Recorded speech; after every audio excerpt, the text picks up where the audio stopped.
तुम्हाला काय वाटतं? परिचय द्या तुमचा. सखाराम साहेबराव गवळी, राहणार रोहिणा. पहिल्यांदाच मी शेती पाहायला लागलो. पहिल्यांदाच ही शेती पाहायला लागलो. ही शेती पाहून मला एवढा आनंद झाला की मी म्हटलं पूर्ण गावाला SRT करू शकतो आणि माझ्या गावातल्या परिसराला सुद्धा 5 गावाला SRT मध्ये करू शकतो, घेऊ शकतो. पण हे ऐकतील का लोक तुमचं? नाही नाही नाही, मी शेतकऱ्याचा गुरु आहे. मी स्वतः शेतकरी आहे. आधी माझी करतो आणि मग त्याला प्रदर्शन करतो. काळे साहेब, तुम्ही माझे व्हिडिओ पाहिले होते अगोदर. मग तुम्ही ते व्हिडिओ पाहिले आणि आता तुम्ही प्रत्यक्ष माझ्या शेतात आहे. तर मग व्हिडिओ मध्ये बोलेले मी आणि त्याच्यात आणि याच्यात तुम्हाला काय फरक वाटला की बघ व्हिडिओ मध्ये वेगळं आणि शेतावर वेगळं असं काही वाटलं? त्यावेळेस आम्हाला वाटू लागला संभ्रम मध्ये बाबा इतकुशा खोड्यात असन इतकुशा तुकड्यात असन. इथं पाहिलं तर आम्ही 13 14 एकर 15 एकर बायोमास पाहिलं तुमचं. स्वतः फिरून 2-2.5 घंटे आम्ही सगळीकडे फिरलो. गावामध्ये लागण केलेलं सुद्धा पाहिलं आहे. तिथे तोंडामध्ये गावाचं काम चाललं तरी तुम्ही त्याच्यामध्ये सोयाबीन टोकन केलं. आजच्या परिस्थितीला काय आहे सगळं आजचं गांडूळात राहिलं एक सांगायचं. आम्ही गांडूळ इतकं पाहिलं पुढे गेलं चालू कसं आहे. या ठिकाणी बघू शकता इथं एवढं गवत होत आहे.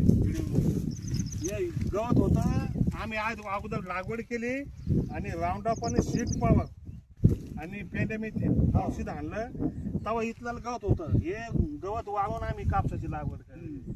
आता तुम्ही बघू शकताय कापूस हे गवत मरून राहिलंय. पण आज हा कापूस 10 दिवसाचा आहे. आणि तुम्ही याची क्वालिटी बघू शकता की क्वालिटी कशी नंबर 1. आणि जेव्हा ते लावलं ना आम्ही याचा व्हिडिओ बनवले. व्हिडिओ बनवून 10 दिवस झाले. त्याच्यात तेव्हा निखळते गवतच दिसत होतं. पुन्हा आम्ही स्वतः साहेबाची तर गव्हाचे 2-3 काढाचे बेट उपटून पाहिले ते तिथं गांडूळ पूर्ण दिसली. पुरी खानदान दिसली आम्हाला गांडूळाची. सगळ्यांना आम्ही हातावर घेऊन फोटो पाहिले त्याचे आणि आम्ही स्वतः उपटून पाहिले. प्रत्येक कोपऱ्यामध्ये गांडूळ निघाला. गुरुजी, सरपंचाच्या शेतामध्ये गव्हाचं काळे गुडघ्यात काढलं आणि त्या गुडघ्यात काळामध्ये बाईना टोकन पद्धतीनं लागवड कशी केली. कमाल त्या बाईची, कमाल त्या शेतामध्ये बाईची. त्या आमच्या शेतामध्ये 2-3 समाजाच्या महिला होत्या आणि त्या आहे ना सगळ्या आहे ना एक माझ्यापेक्षा ट्रेनिंग केली आणि ते म्हणजे आम्ही तुम्हाला लावून देतो सोयाबीन आणि तूर लावून दिलं. तर मी खरं म्हणजे मी त्याचा आभारी आहे. आपलं काम केलं. हा, पैसे तर कोणी घेत पण अडचणीत काम केलं याला महत्व आहे. कष्टाचं काम केलं.